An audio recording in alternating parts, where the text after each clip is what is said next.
안녕하십니까. 이번 시간은 자동차 정비 산업 기사 2017년 마지막 회의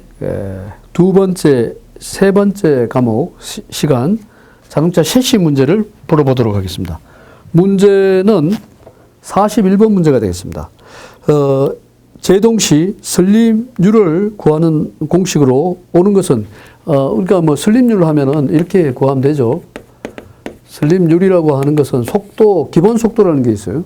V라는 게 있고 기본 속도 마이너스 VW라고 하는데 이게 뭐냐 하면은 우리 슬립을 일으킬 때 실질적으로 자동차의 주행 속도, 이때 V는 자동차 주행 속도가 되고요.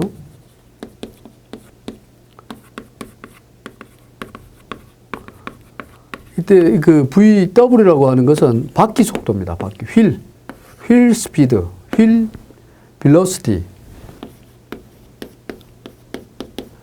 속도라는 말이 빌로시티라는 말이 있죠. 그래서 휠 빌로시티. 그래서 VW라고 해서 바퀴 속도가 있습니다. 그 바퀴 속도가 슬립률이 크다는 얘기는 보통 자동차 주행 속도가 빠르면 빠를수록 슬립률은 커집니다. 이거에 좌우되는 거예요. 그래서 바퀴 속도가 바로 바퀴 속도를 좀 빠르게 하면은 슬립률을 줄일 수가 있죠. 그래서 안티 브레이크 락 시스템, ABS 같은 경우는 이 부분을 갖다가 좀 더 강화시켜 가지고 슬립률을 줄여 나가는 겁니다. ABS의 가장 큰 목적은 요거를 줄이는 거죠. 요걸 줄인다. 바퀴 속도를 결국은 바퀴 속도를 요거를 줄이는 게 아니에요. 요걸 느리는 거죠. 느린다. 바퀴 속도를 크게 한다는 거예요. 바퀴 속도를 크게 해버리면 슬립률이 줄어든다는 거예요. ABS의 대표적인 예가 되죠. ABS. 요거를 크게 해가지고 슬립률을 줄이는 겁니다. 자, 이렇게 해서 답은, 41번의 답은 V분의 V-VW.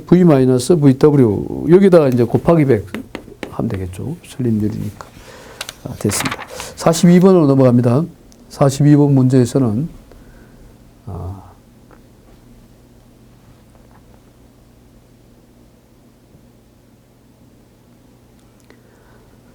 브레이크 페달 지렛대 비, 이거는 뭐 이렇게 문제를 풀 때 여러분이 좀 주의를 해야 될 부분 중에 하나죠.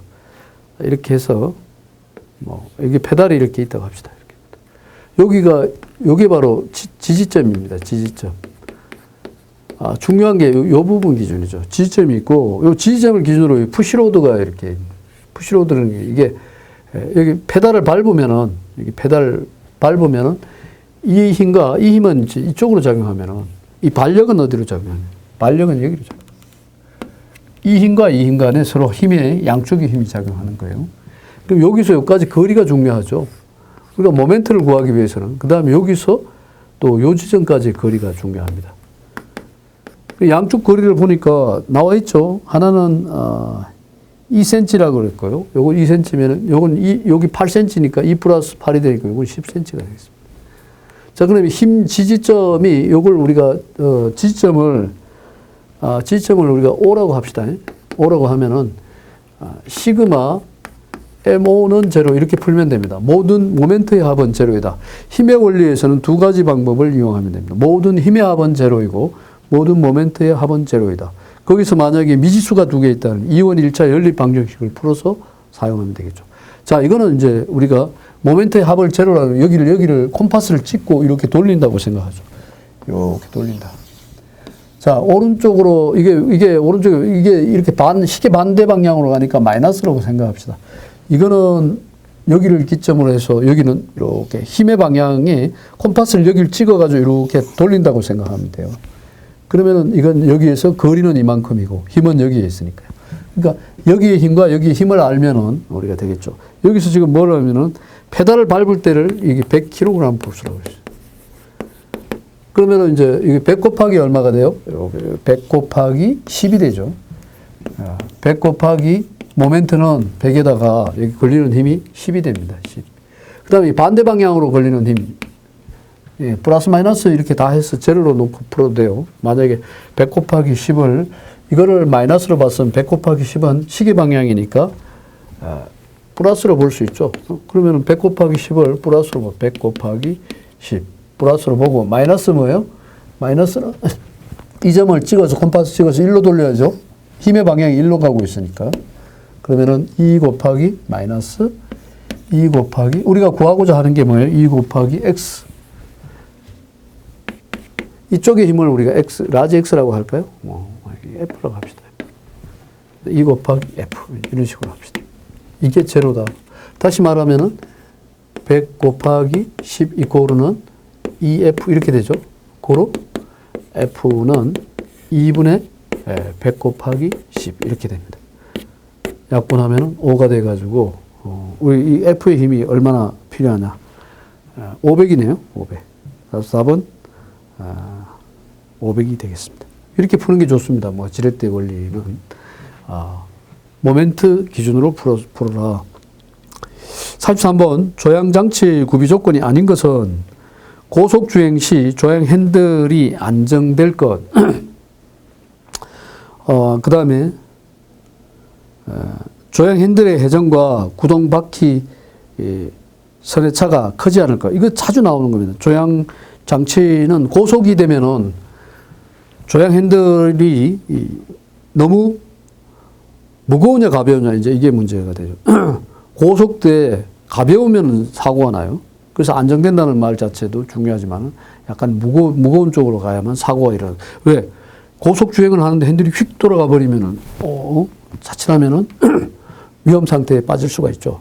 차가 어디 절벽으로 떨어진다거나. 만약에 위험한 도로를 달리는데 고속으로 달리다가 핸들을 꺾어야 되는 순간이 있죠. 이때 핸들이 너무 가벼우면 확 꺾다가 보면은 위험에 처할 수가 있고요. 또 너무 무거워도 안 되고 그래서 이 안정될 것 뭐 이렇게 하는데 약간 무거운 쪽으로 간다는 얘기예요. 그 고속시 주행 핸들이 안정될 것 맞습니다. 조향 핸들과 핸들의 회전과 구동 바퀴 선의 차가 크지 않을 것. 조향 핸들의 회전하고 조향 핸들이 회전하는 거하고 구동 바퀴의 회전의 선의 차가 작아야 되겠죠. 크지 않아야 됩니다. 핸들은 많이 돌아가고 바퀴는 적게 돌아가고 이렇게 해서는 안 된다는 거죠. 그래서 우리가 조향 핸들의 핸들 회전비가 승용차하고 대형차하고 다릅니다. 대형차는 회전비가 좀 큰 쪽으로 되어 있고요. 피트먼암하고 조향 핸들 간의 관계를 가지고 우리가 조향각 비를 만들어 놨죠. 그래서 조향 핸들의 회전과 구동 바퀴의 선의 차가 크지 않을 것. 맞아요. 그렇게 해야 됩니다.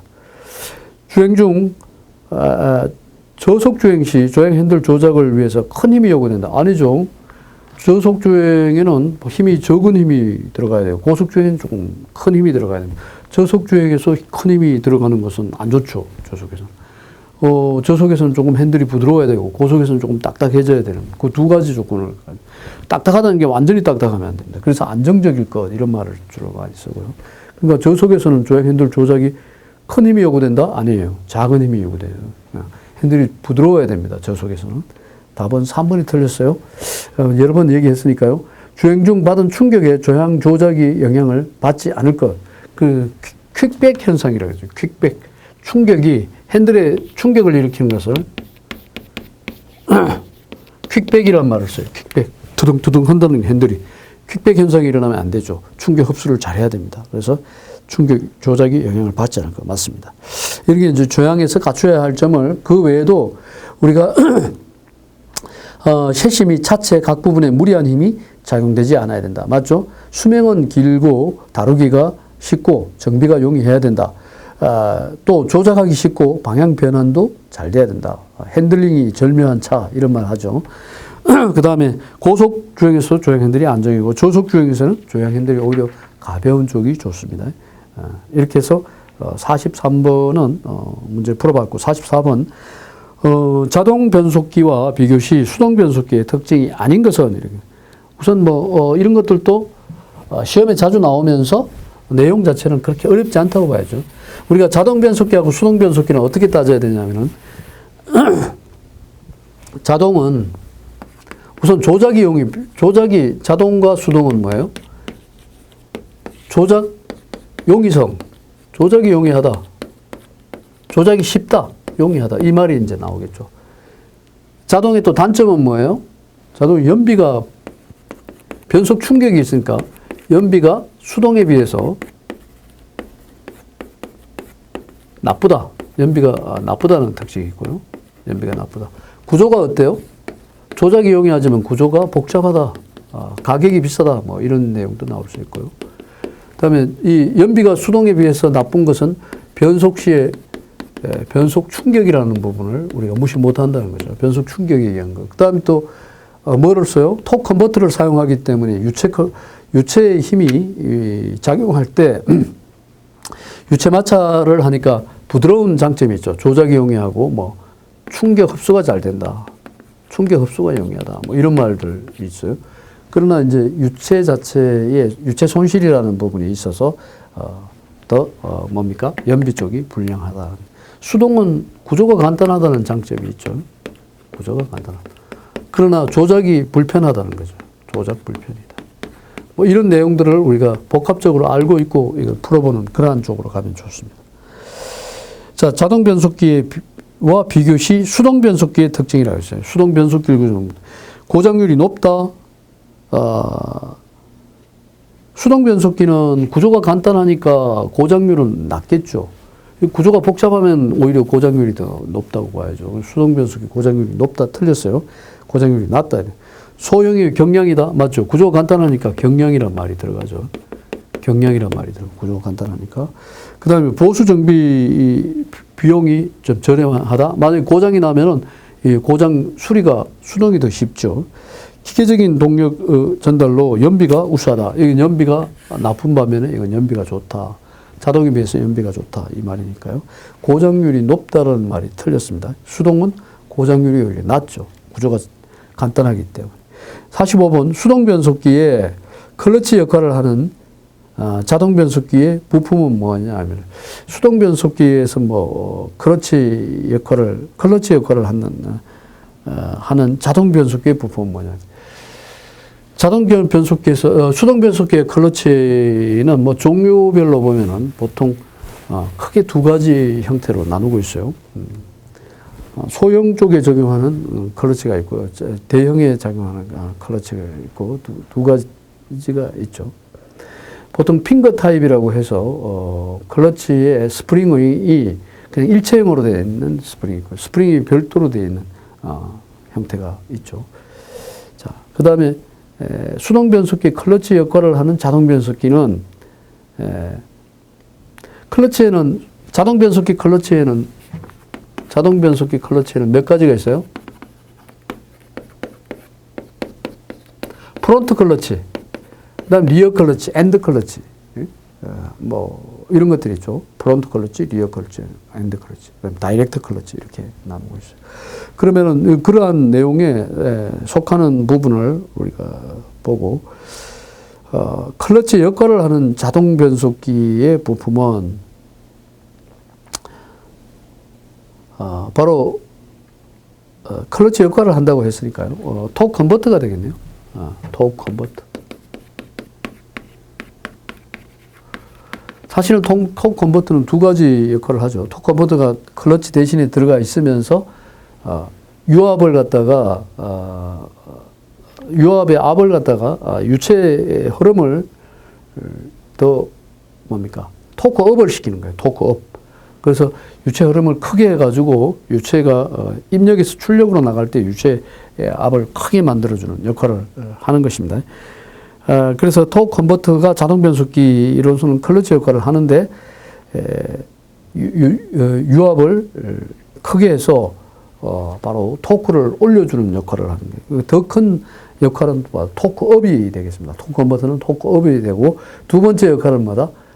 토크 컨버터를 통해서 클러치 역할을 한다.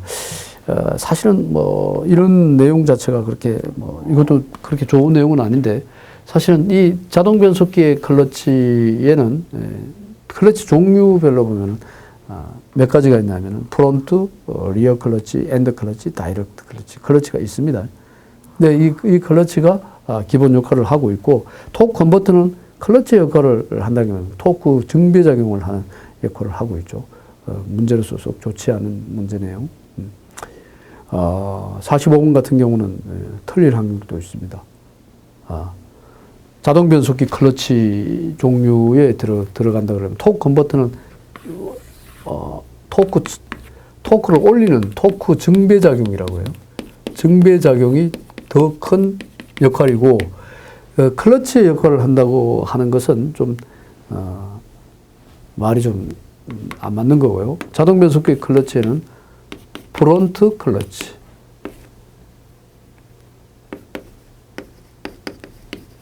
그 다음에 리어 클러치,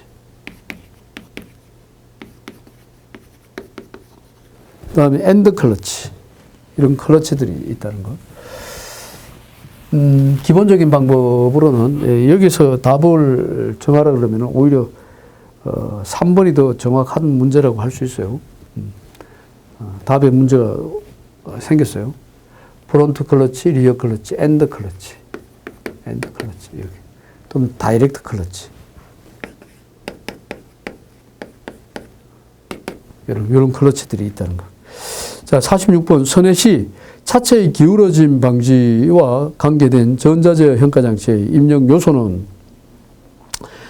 선해는 이렇게 코너링 하는 걸 선해라고 합니다. 코너링 시 차체의 기울어짐 방지를 위한, 차체가 이렇게 기울어지는 거, 이거는, 조향힐 각도 센서, 이게 되겠죠. 헤드램프 동작 신호, 스톱 램프, 아니죠. 조향힐 각도 센서. 차체의 기울어짐은 조향힐 각도 센서, 조향힐의 각도 센서가. 또한 차체의 기울어짐엔 G 센서가 들어가 있습니다. G 센서. 조향힐 각도 센서, G 센서. 이 두 가지가 역할을 하고 있습니다. 자, 47번으로 넘어갑니다. ABS와 슬립 현상에 관계되는 현상으로 틀리는 것은, 자, 우리가 슬립은, 앞에서도 한번 얘기를 했는데, 슬립은 원래 차체 속도와 조향힐 속도, 두 가지 속도를 기준으로 해서 슬립률을 체크한다고 그랬고요. 슬립률이 크면 클수록, 바퀴가 잘 미끄러지니까, 위험에 빠질 수 있는 요소가 커진다는 거고요. 결국은, 브레이크를 잡았을 때 이게 바퀴가 미끄러지면 앞차와의 충돌 위험도 있고요. 또한, 차속을 제대로 제어할 수 없는 그러한 운전자가 속도를 제대로 제어할 수 없으니까 위험한 경우가 여러 가지 사태가 발생될 수가 있습니다. 슬립량을 100분으로 표시하는 것을 슬립률이라고 한다. 틀리는 거 맞죠? 슬립률은 주행 속도, 왜 그렇게 하냐면 V분의 V 마이너스 VW 곱하기 100이니까 100분율로 나타내는 거죠.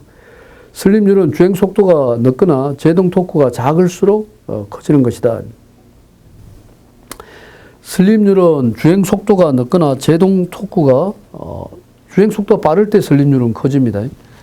주행 속도와 슬립률과의 관계를 보면은 어떤 관계가 성립되냐?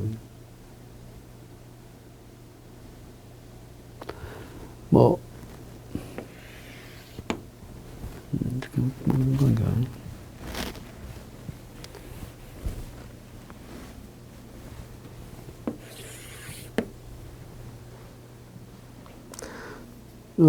슬립률과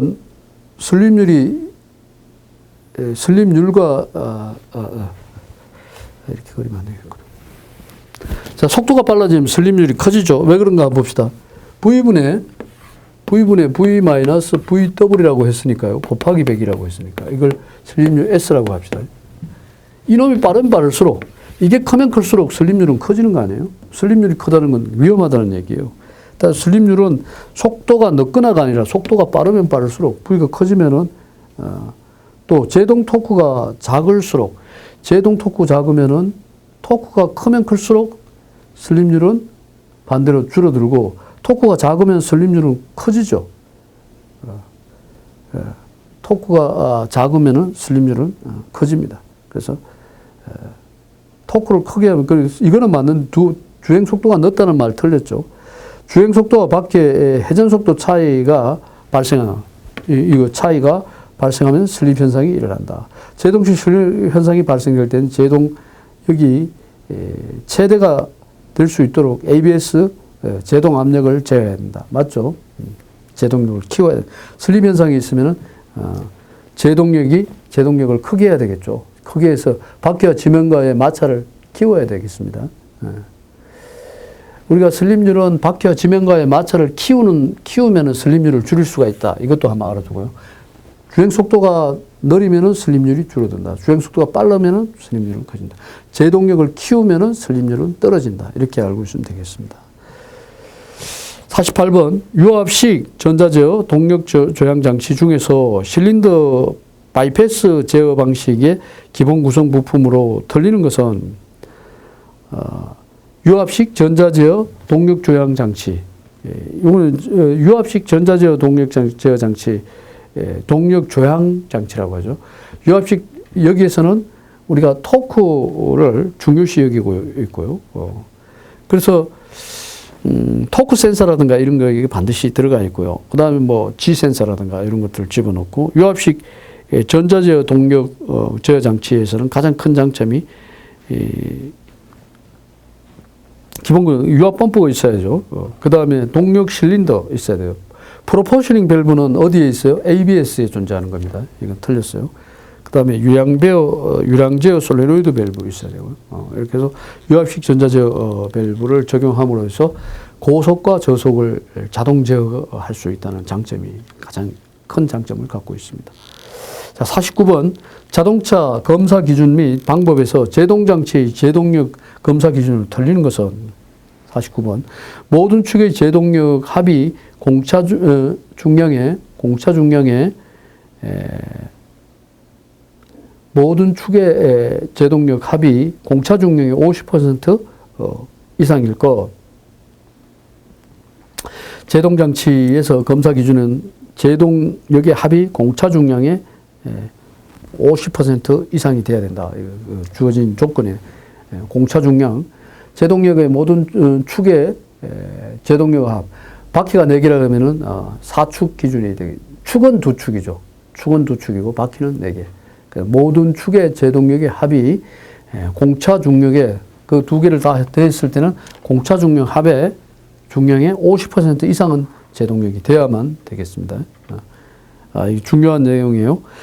주차 제동력의 합은 차량 총 중량의 30% 이상일 것. 이건 뭐 30%까지는 너무 크죠.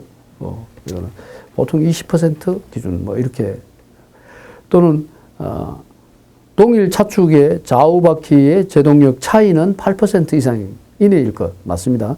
각 차축에서 해당 축 중의 50%, 뒤축의 제동력 해당 축 중은 20% 이상일 것.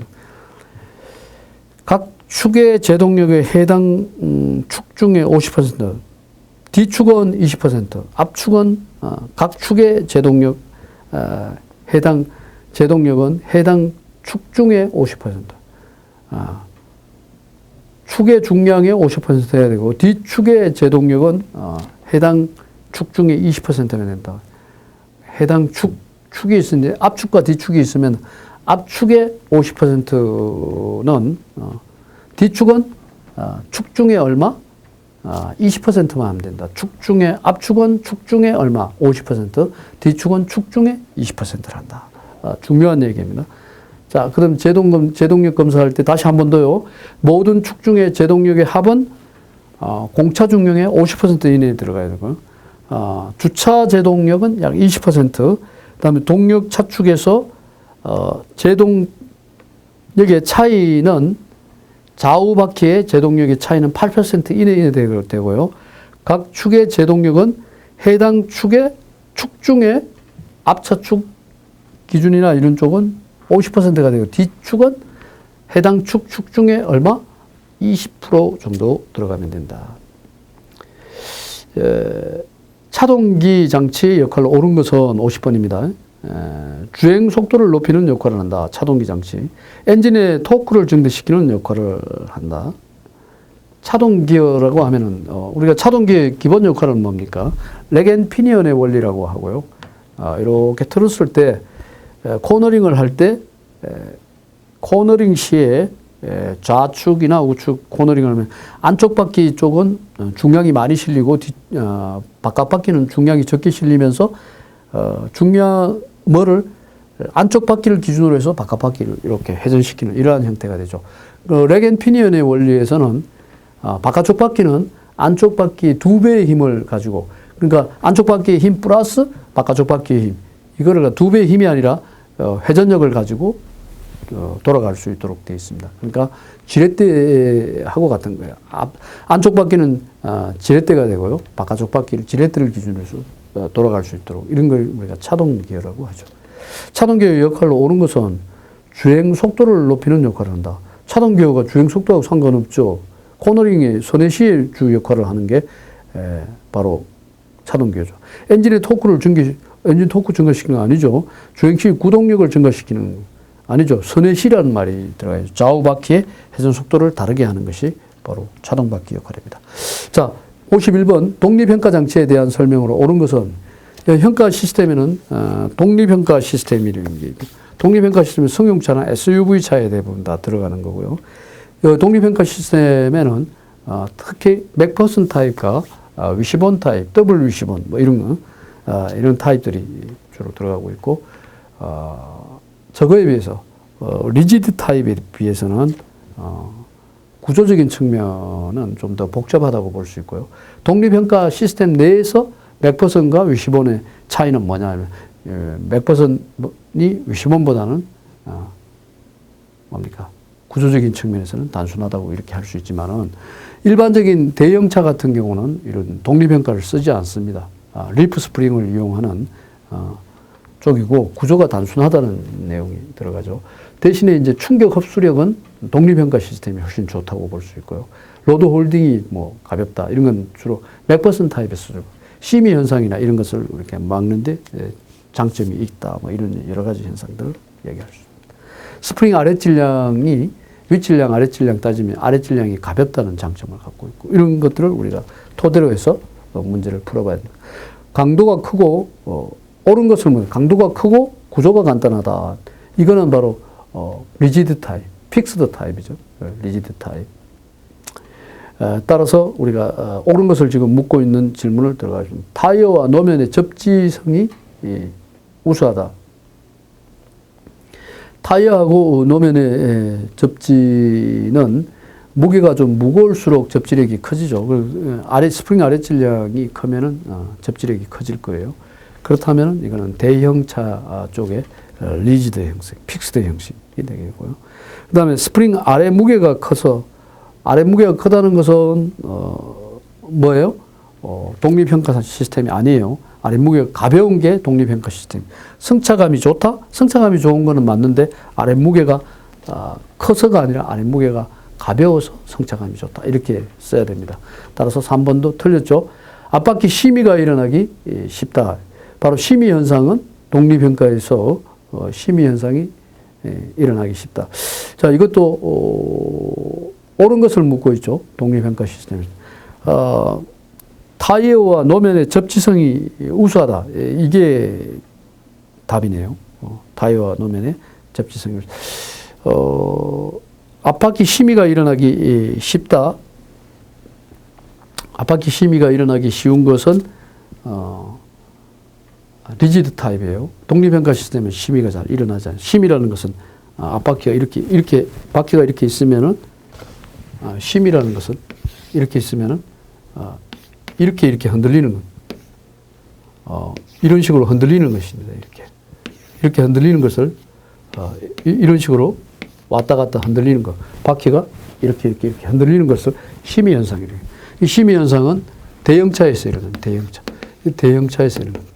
이거는 픽스드형이라고 해요. 리지드형. 자, 이렇게 해서 심의가 일어나기 쉽다. 대형차 쪽이고요. 그 다음에 독립평가 시스템에서 옳은 것은 타이어와 노면의 접지성이, 로드 홀딩이 좋다, 이 말이에요. 로드 홀딩이 좋다. 로드 도로 홀딩.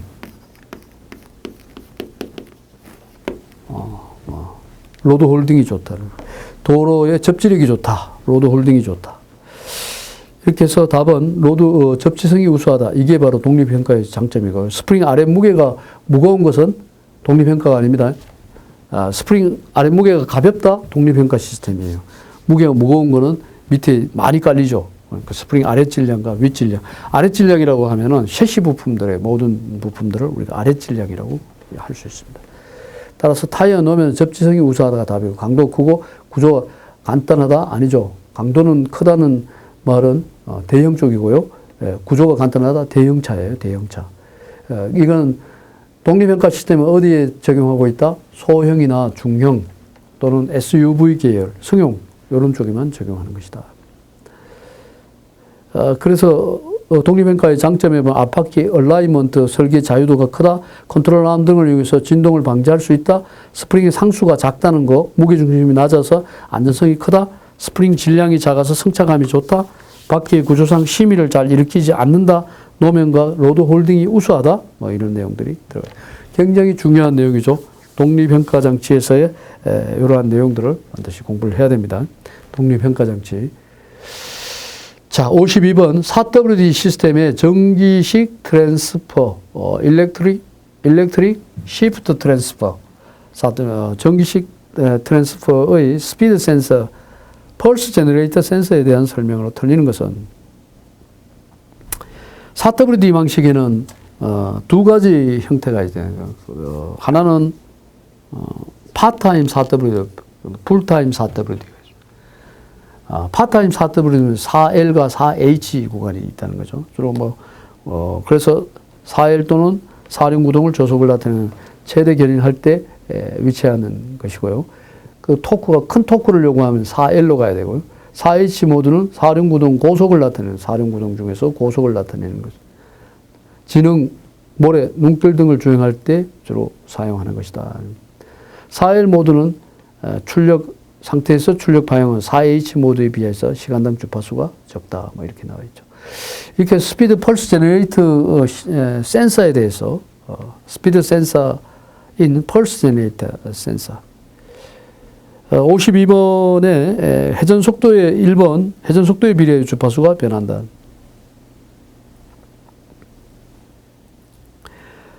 이거는 이제 주파수의 변화는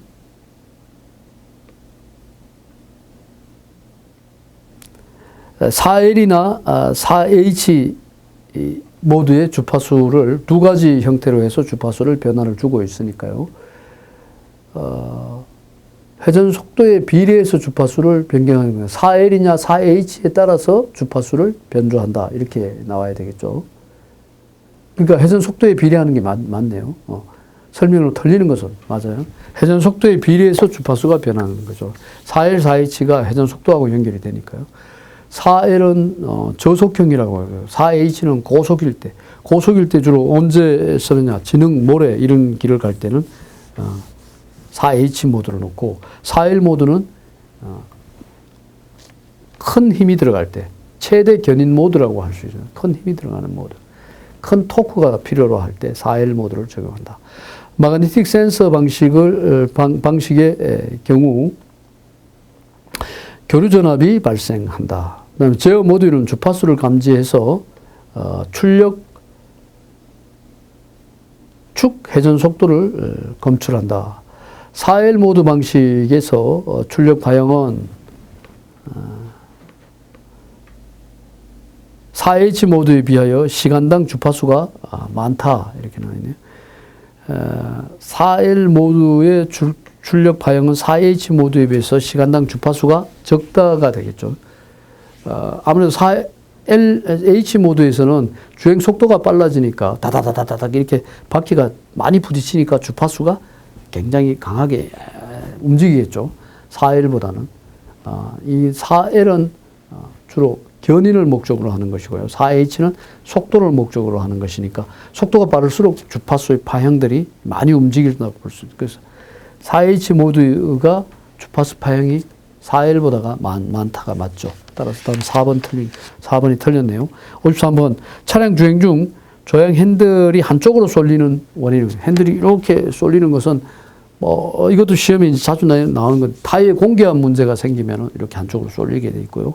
그 다음에 여러 가지가 있는데 쇼크 옵쇼버가 좌우 쇼크 옵쇼버가 불량이면 한쪽이 이 쇼크업셔가 약하고 아니면 쇼크업셔버의 댐핑이 제대로 안 된다거나 안에 쇼크업셔버는 주로 가스 타입이라든가 가스하고 오일의 양이 제대로 이게 충전이 덜 돼 있다거나 바란스가 안 맞다거나 이러면 쇼크업셔가 불량일 때도 이렇게 한쪽으로 기울어질 수가 있는 거고요. 그다음 휠 어라이먼트하고도 관계가 되겠죠. 그래서 앞바퀴 휠 어라이먼트가 불량이면은 또 문제가 될 수 있고 또 브레이크 라이닝 간극이 두 개가 간극이 일정하지 않고 한쪽이 간극이 안 맞으면은 쏠릴 수가 있다. 뭐 이런 내용들을 가지고 보면 되겠습니다. 타이어 마모 맞네요. 그 다음에 휠 어라이먼트 조정 불량 맞네요. 좌우 타이어 공기압이 불일치한다. 맞죠? 동력 조향 장치 오일 펌프 불량. 오일 펌프가 아니라 동력 조향 장치의 오일 펌프가 불량인다고 해서 한쪽 조향 핸들이 한쪽으로 쏠리는 건 아니라는 얘기죠. 동력 조향 장치 오일 펌프가 불량이면은 핸들이 무거워지겠죠. 핸들이 무거워지는 문제가 있어요. 오일이 정상적으로 유동이 안 되니까 핸들이 무거워진다거나 오일 펌프가 불량이면은 핸들이 뻑뻑해지는 거죠. 조향이 잘 안 된다거나 핸들이 무거워지는 그러한 현상이 일어난다. 따라서 답은 쏠리는 현상하고는 관계가 없습니다. 4번 틀렸죠. 54번 압출력 속도비가 0.4 토크비가 2인 토크 컨버터에서 펌프 토크가 8kg/m일 때 터빈 토크는 어떻게 되나요? 이것도 시험에 자주 나오죠. 토크비하고 터빈 토크. 여기서는 우리가 터빈 토크를 구하려면은 토크비에다가 뭐를 곱해주냐 하면은 펌프 토크 쪽을 곱해주면 됩니다. 저번에 한번 우리가 얘기 간단하게 이렇게 했죠. 이게 토크비가 이런 식으로 내려온다 그랬어요. 이렇게. 이게 이제 0.8 쪽이고요. 여기서 올라가는 걸 보면은 이런 식으로 올라갔다가 이렇게 올라갑니다. 이게 바로 이거하고 두 가지가 있는데 이거는 뭐 유선기어를 이게 토크 컨버터 효율이에요. 이게 효율 선도예요. 효율. 유선기어 효율하고 유선기어 효율은 요거예요. 토크 컨버터 효율은 요겁니다. 요거. 토크 컨버터 효율은 결국 이렇게 빠지죠. 그래서 0.8을 댐퍼 클러치를 적용해가지고 이렇게 올려줬죠. 여기가 이 토크비는 이렇게 내려오는데 이거를 우리가 토크비라 그래요. 토크비. 그래서 토크비에다가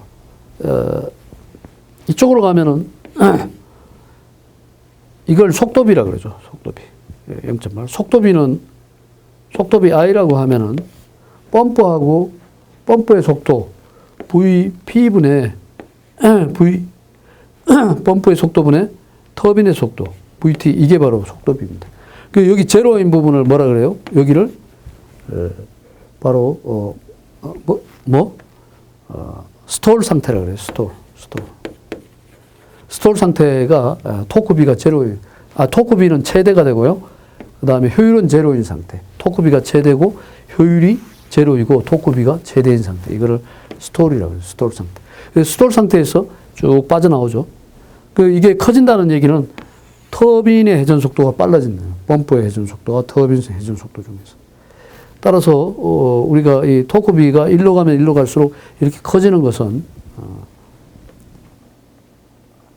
터빈의 회전 속도하고 터빈의 회전 속도를 여기서 일때 터빈 토크는 얼마이냐.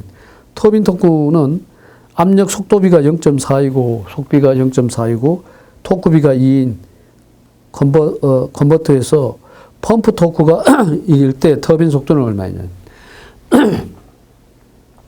속도비 나와 있죠. 그러니까 이게 속도비 I라는 것은 펌프와 터빈을 기준으로 본 거죠. 여기서 터빈 속도는 얼마냐. 터빈 속도 VT는 어떻게 쓰면 돼요?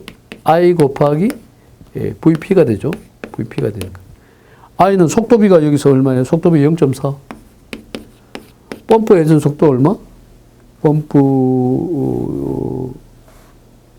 토크가 얼마?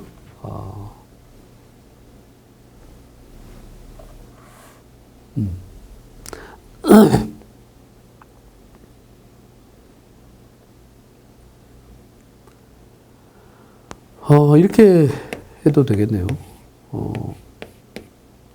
토크 기준으로 해서 속도비, 토크비죠, 토크비. 토크비는 TI라고 합시다. 이것도 마찬가지. 펌프의 속도비고, 저건 속도비고, 펌프의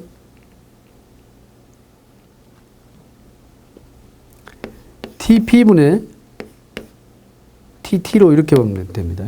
그러니까 결국은 우리가, 속도비도 이렇게 나오고, 이거는 뭐예요? 터빈, TT는 그럼 어떻게 하면 돼요? TI 곱하기 TB. 요거는 속도비죠. 속비. 그대로 곱해주면, 두 개를 곱해주면 되겠습니다. 그러면은, 우리가 펌프 토크를 구할 수 있죠. 55번 넘어갑니다. 전자제어 브레이크 장치의 구성 부품 중 휠 스피드 센서의 기능으로 옳은 것은 전자제어 브레이크 장치의 구성 부품 중 휠 스피드 센서. 휠 스피드 센서 네 바퀴에 다 있죠. 각 바퀴에 다 있고 이거를 우리가 톤 휠 기준으로 우리가 나타내고 한 바퀴 이빨이 빠진 부분이 있는데 거기 딱 돌아가면은 그 빠진 부분에 오면은 한 바퀴 돌아가는 거죠. 인식하는 거죠. 톤 휠에 보면은 이렇게 이빨이 이렇게 나와 있습니다. 톤 휠. 그 휠 스피드 센서하고 톤 휠하고 이렇게 간격을 넣어가지고 이게 바퀴가 돌아가면 톤 휠이 함께 돌도록 이렇게 되어 있습니다. 스피드 센서 기능으로 옳은 것은 휠의 회전 속도 감지하는 거죠. 감지하는 거. 답 1번이에요. 볼 것도 없습니다. 56번. 엔진 회전수 3000rpm에서 엔진 토크가 12kg/폴스 메타일 때 차량의 구동력은 몇 kg/폴스인가요? 차량의 구동력 토크죠. 구동력을 토크래요. 구동력 토크하고 휠 스피드 엔진 토크라는 게 구동력 엔진 토크가 12kg/폴스라고 했어요. 그러면 이 바퀴가 회전할 때 F 곱하기 R 힘 곱하기 R이 고르는 엔진 토크를 ET라고 할까요? 좋습니다. 엔진 ET 토크니까 라지 T라고 쓸까요? ET라고 썼네요, 그냥. 자, 여기다가 이제 효율 곱해주고요. 결과적으로. 여기다 총 감속비를 곱해주면 된다는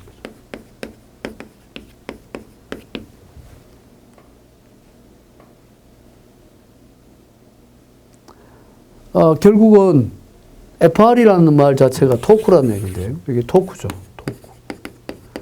여기서 F는 그 구동력이 되고 R은 뭐예요? R은 바퀴의 유효 바퀴.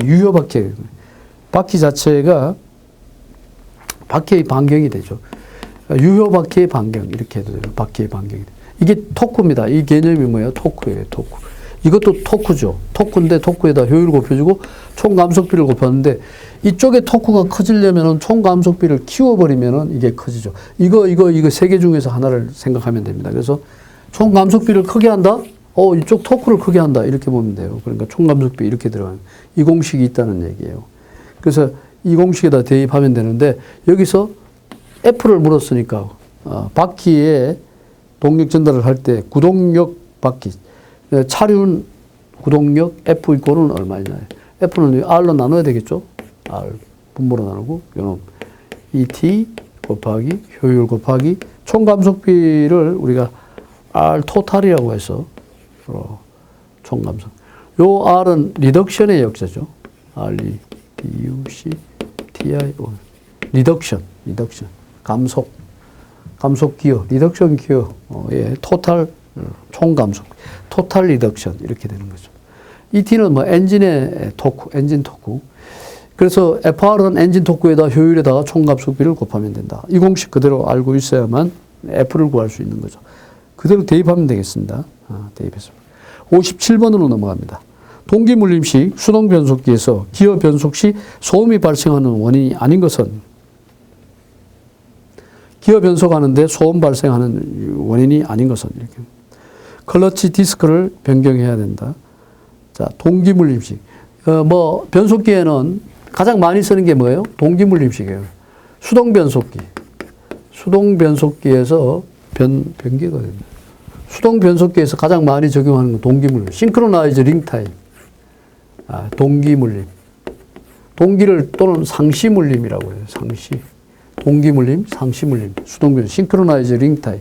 싱크로나이즈 키가 있고, 싱크로나이즈 링이 있고요. 이게, 그 다음에,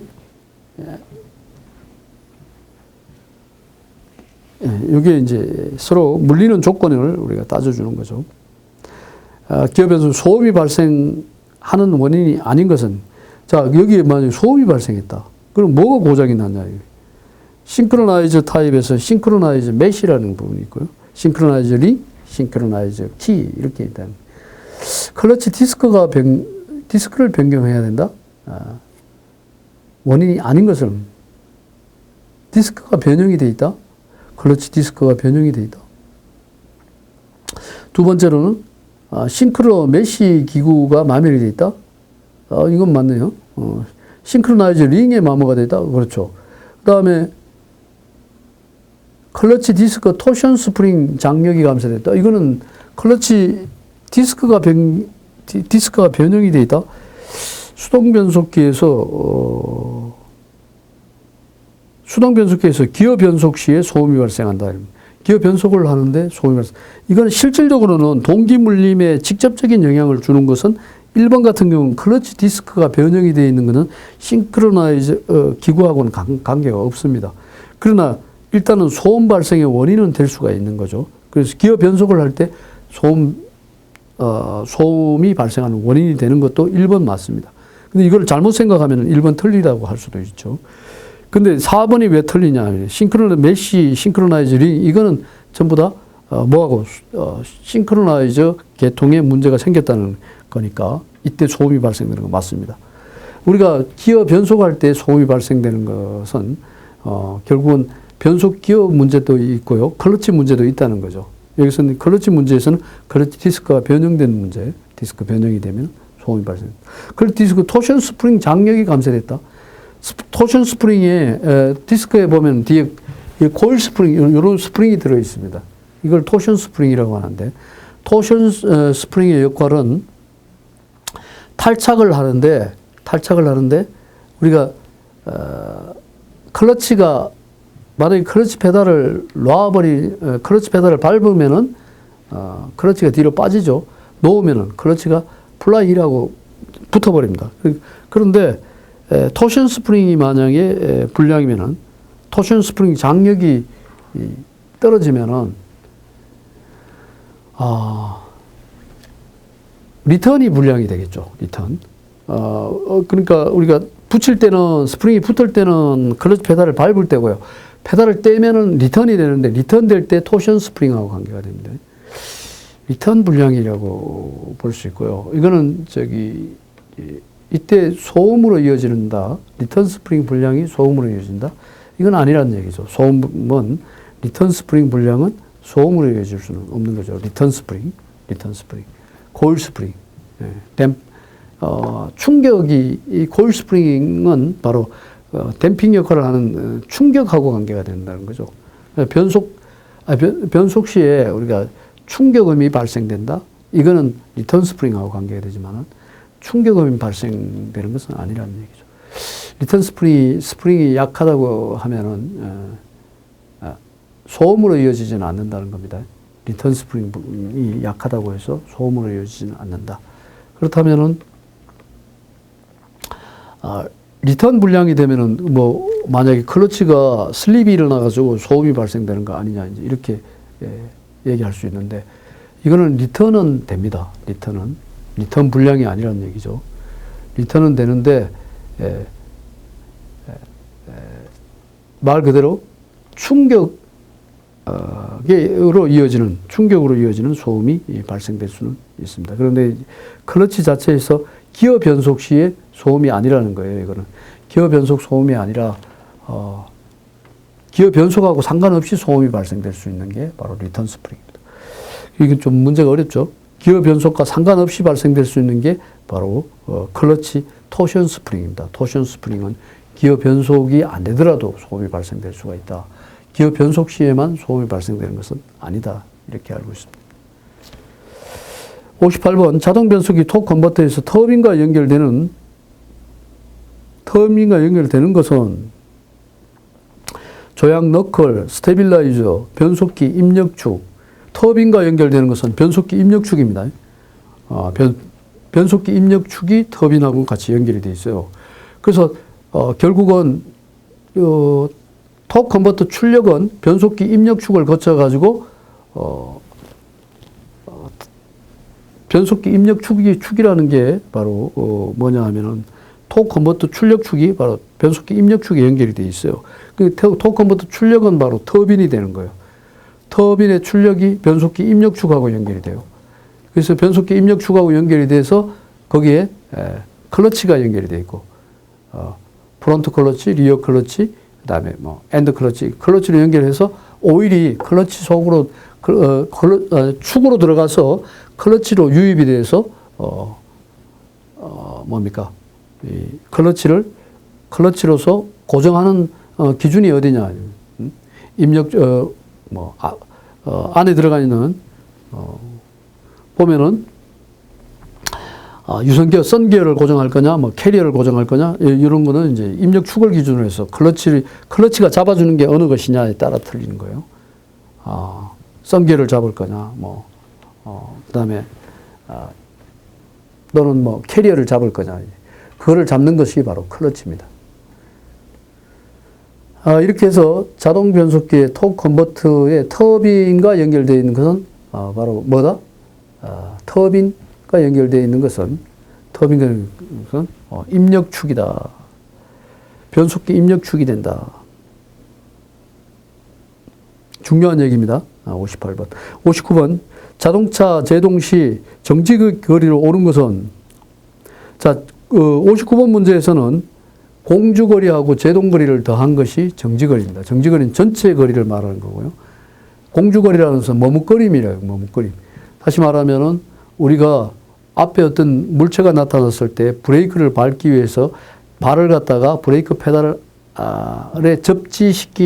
접지하는 순간까지를 우리가 공주거리, 접지해서 밀어붙이는 것을 제동거리라고 그랬어요.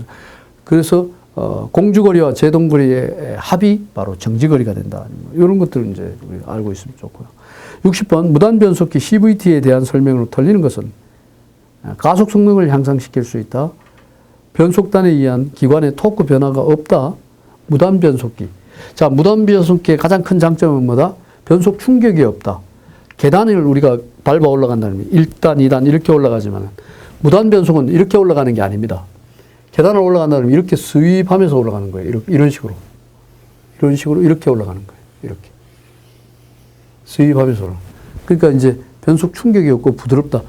자동 변속기보다는 무단 변속기가 연비가 좋습니다. 변속 충격을 줄여주기 때문에 연비가 좋다. 이제 이런 얘기들이 나올 수가 있죠. 보통 수동 변속기가 왜 자동 변속기가 좋으냐? 그런 그 토크 컨버터 때문에 그렇다. 이렇게 얘기합니다. 토크 컨버터의 유체가 뭡니까? 유체가 흐를 때 유체 충격이라는 부분이 생겨서 문제가 된다. 이거는 뭐다? 이거는 단별 변속의 충격을 갖다가 얘기하는 거예요. 그러니까 무단 변속기는 단 변속이 매우 용이하죠. 단 변속 충격이 적고 또 이 단 변화를 아주 유연하게 만들어주는 그러한 장점을 갖고 있는 것입니다. 가속 성능을 향상시킬 수 있다. 맞죠? 그 다음에 무단 변속기에서는 변속단의 기관의 토크 변화가 거의 없다. 변속단에 의한 기관 토크 변화가 없죠. 이렇게 유연하게 흘러가는 거예요. 1단, 2단 이렇게 토크 변화 안 시킨다는 얘기예요. 변속비가 연속적으로 이루어진다죠. 지지 않는다. 틀렸어요. 최적의 연료 소비 곡선에 근접해서 운행한다. 그러니까 연료 소비량이 적다. 이런 뜻이죠. 60번 이렇게 해서 풀어봤고요. 61번부터는 자동차 전기 편인데 다음 시간에 여러분과 함께 만나도록 하겠습니다. 수고했습니다. 다음 시간에 만납시다.